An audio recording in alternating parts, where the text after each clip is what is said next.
Okay, welcome to this week's project. I wanted to I've obviously been doing the jewellery and have been adapting my technique all the way through. Now I'm just doing all the preparation for the Kickstarter just now, so I thought I would take you from start to finish through the process of what I'm doing. I might break it up into 2 videos yet because I'm not quite sure how long it will be, but a lot of the individual techniques you've seen, the stuff that you haven't, I will go through again. So I'm going to try and condense it down as much as I can. So I'm going to start right from the beginning. Now this ring that I'm making today is a burl and purple resin. These are ring blanks here. This is the pendant blank. That's just that, you'll get 2 pendants out of that. 2 pendants out of this one. And then that's another ring blank. So I thought I'd start with this bit, just explaining about how I'm dealing with the moulds and stuff like that. This part I've probably not perfected as well, but this is what I've been doing anyway. I use my 4 pen blank mould. There will be a video, it might have been shown before this or it might be shown after this, but there is one coming up because I'm filming a bulk of videos today, so I'm not quite sure what order they'll go up. So I've used a pen blank here. I've just cut off some burr and I've put a block at the back here just purely to try and save some of the resin for pouring it in. I think I'll get 1, 2, 3, 5, possibly 6 blanks for rings out of this one. So that's the plan. I've used hot glue all the way around my mould to stop any leak out, and I've hot glued a bit of HDPE in the back. This is HDPE chopping board, and I think this is 15 mils, this one that I'm using. I also use just plastic containers. I think this was a pen blank one that came with a kit, which I don't use for pen blanks, but I do use for other moulds in it.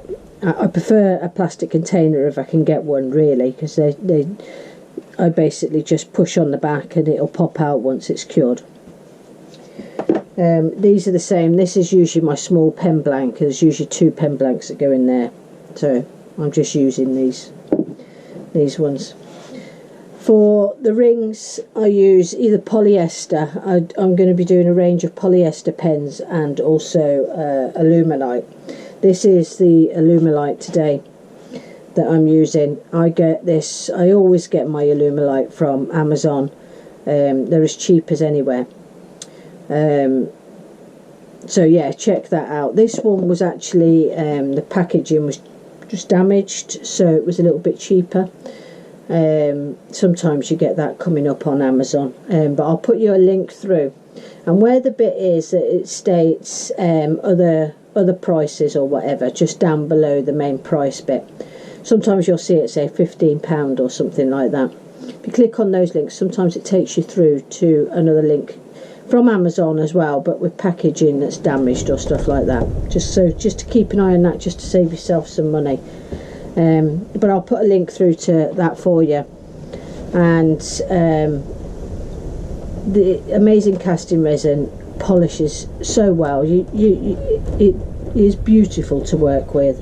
It's non-odorous. You do need gloves because you can get some allergies from resins. So yeah, so that's the way. I've got a bit of dust going around here, which is not ideal. I might have to shut the door, but it's incredibly hot in the shed. But anyway, so what I've got my Alumilite violet dye. I only need the tiniest drop of this. I've used the rice and I poured it into all the moulds and then emptied it out into a cup so that I get the approximate amount. With this resin it's 50-50, 50 of the A to 50 of the B. So I've managed to measure those out onto cups, so I need this of A and this of B, and then I need to mix them together, because I need to, ideally I want the whole amount oh excuse me, before I add the dye, so that I get them all the same shade, because the shades will adjust over the amounts that I do of them, because obviously the resin quantity to the colour quantity, so they will vary slightly, but I'm trying to keep them all so that they're pretty similar. So I'm going to make this resin up, and then once I've actually made the resin up, it'll fill that cup up, but I'm wanting to degas it, so I will split it up into several pots then, and I will be putting it in the vacuum chamber.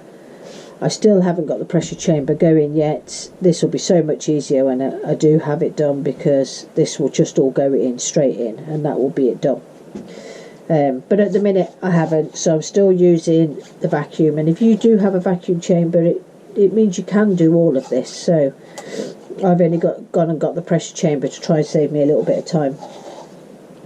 So yeah, so I'm going to add the A and the B to this, and we'll get the colours mixed up. So I've got,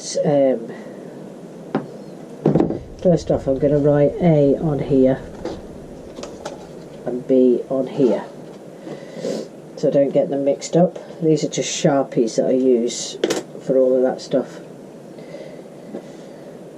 So let's get A in here. I've got some left in the bottom of a container here, so I'm going to use that first.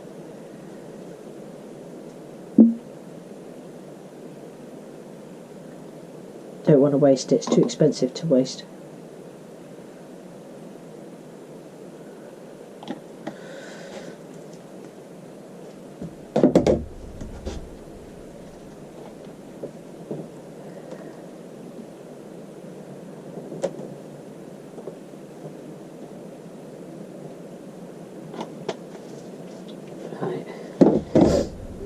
Now I'll go on to the bottles. This is 2 new bottles I've got here.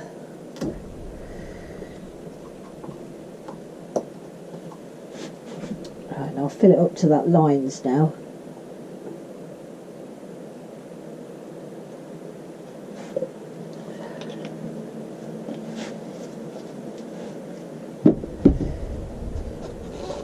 And the beet.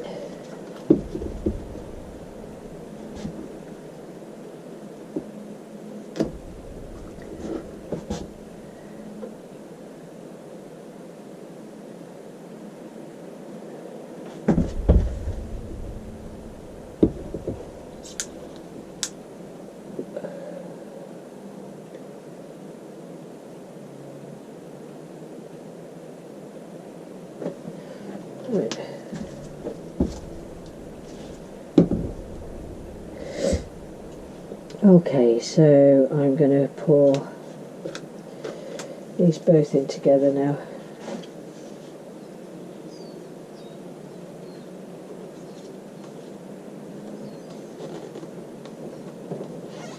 Let's just give that a little stir first. Making sure it's stirred correctly is so important.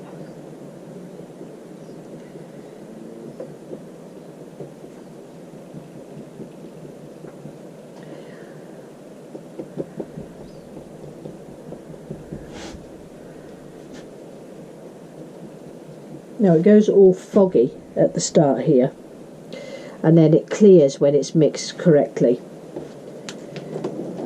You see it's like stringy little bits that's in it. Let me just put this last drop in.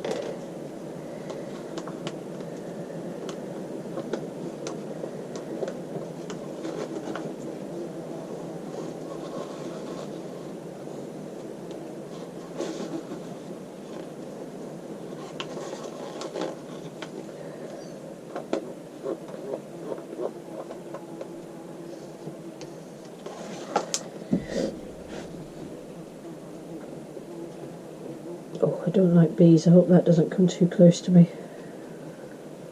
You'll see me jumping around in a minute if it does.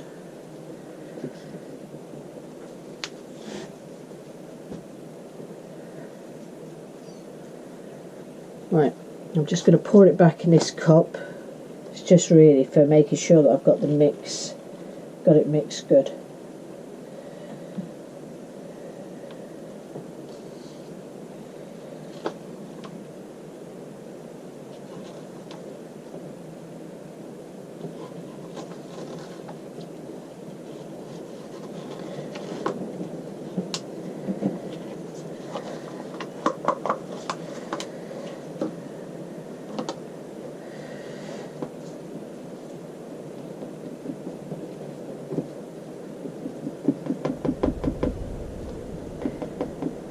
Now when you put it in the vacuum chamber, it's there to get the bubbles out, so I'm not too worried about the way that I'm stirring it, because the vacuum chamber will take the air out for me.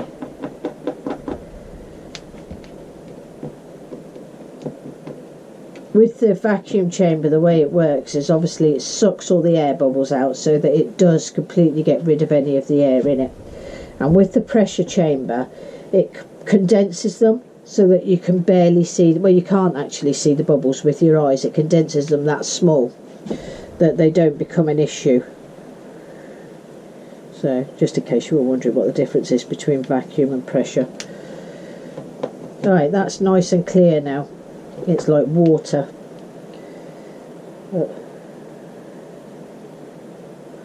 So to add in a bit of colour, now it needs to be the tiniest bit, so I'm basically going to just dab that on there, which is the tiniest amount.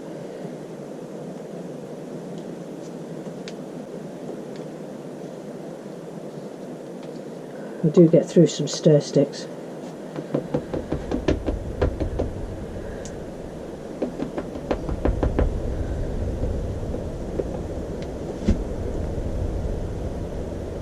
I'm going to make it slightly stronger than that.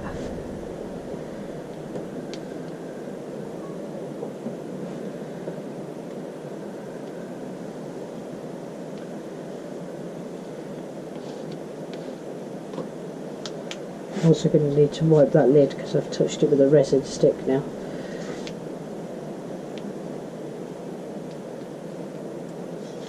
Yeah, so it needs to be nice and clear, because obviously this particular style of ring I want to be able to see straight through it.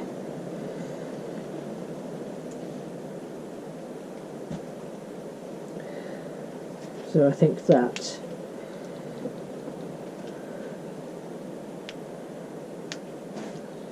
a bit more.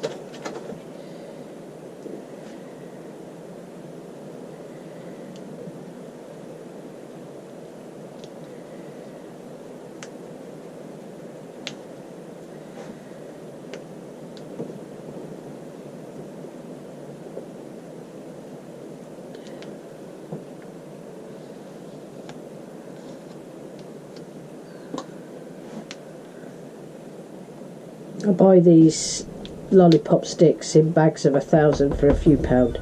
I'll pop some links down to it so I don't get too concerned when I use too much of it.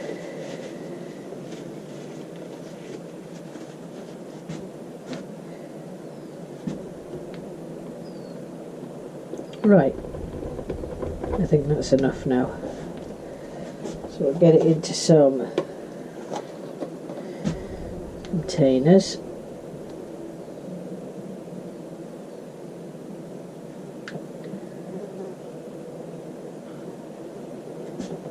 And get this resin done. Right, I'll come back when I've done that.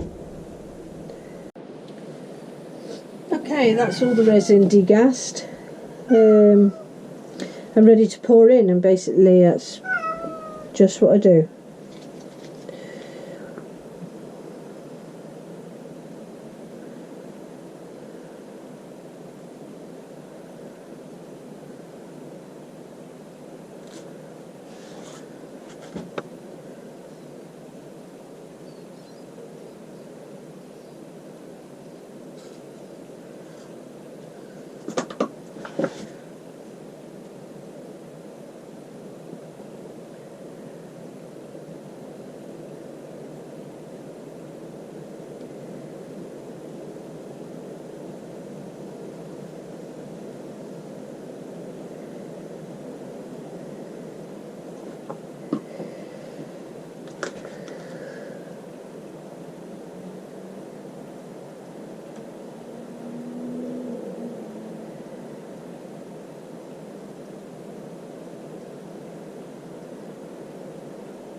Right, hoping I've got enough just to finish this one here.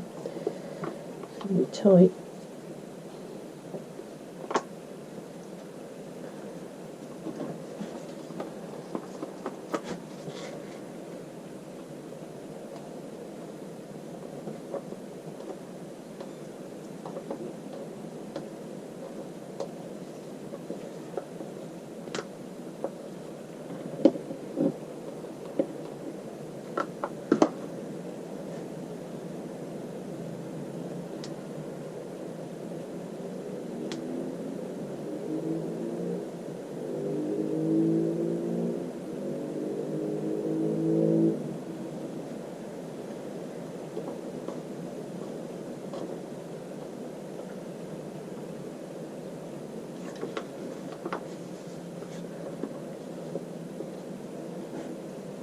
I think it's just made it there.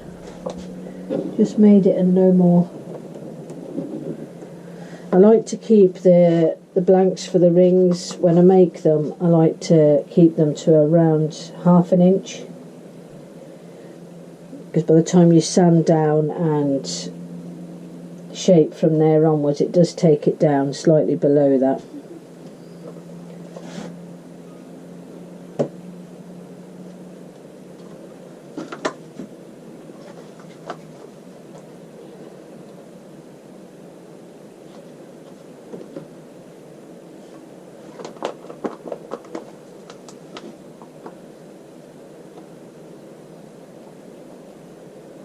The pendants, they go down to about 1/4 inch.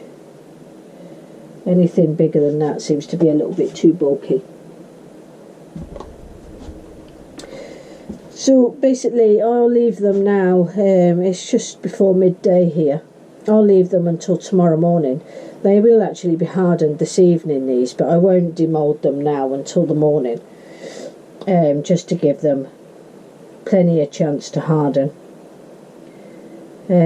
So that's really about it for this part. I'm going to show you the whole process. So the next part will be the demolding and the cutting up, and I'm going to show you all of that. I'm going to show you right through until we have a ring, a pendant and a small coloured blank to show the colour. Okay, that's the blanks all set up now.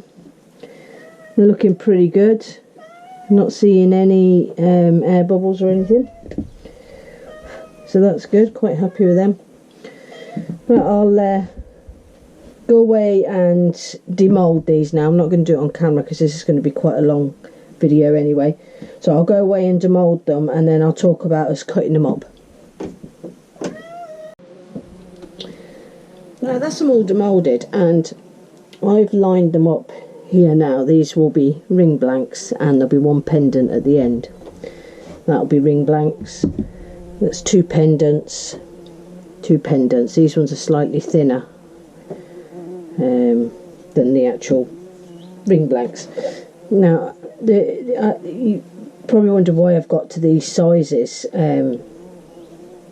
Well, this is a standard ring, but it's got quite a big ring size in this one, and when I place these onto here, you can see how it works like that. I don't want too much wastage on it because it all just gets sanded off, so I basically base it on the size of this, because that will be roughly around the ring size, but it's going to be a smaller, let me find anyway, I can't, oh yeah, there it is.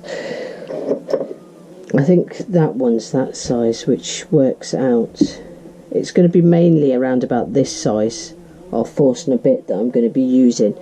This is, I think it's a 16, so it'd be between a 16 and a 17 mil force and a bit I'm going to be using, because the rings that I put onto the Kickstarter, I will put them all at the same size, which is going to be a size Q for the finger. It seems to be quite a popular one here, that size. So I'm going to make them all that size, and then when the orders come in, I custom make them to whatever sizes I need them. But if I do them all as standard, the initial ones, then I've got those in stock, which I think will probably be around about the most popular one.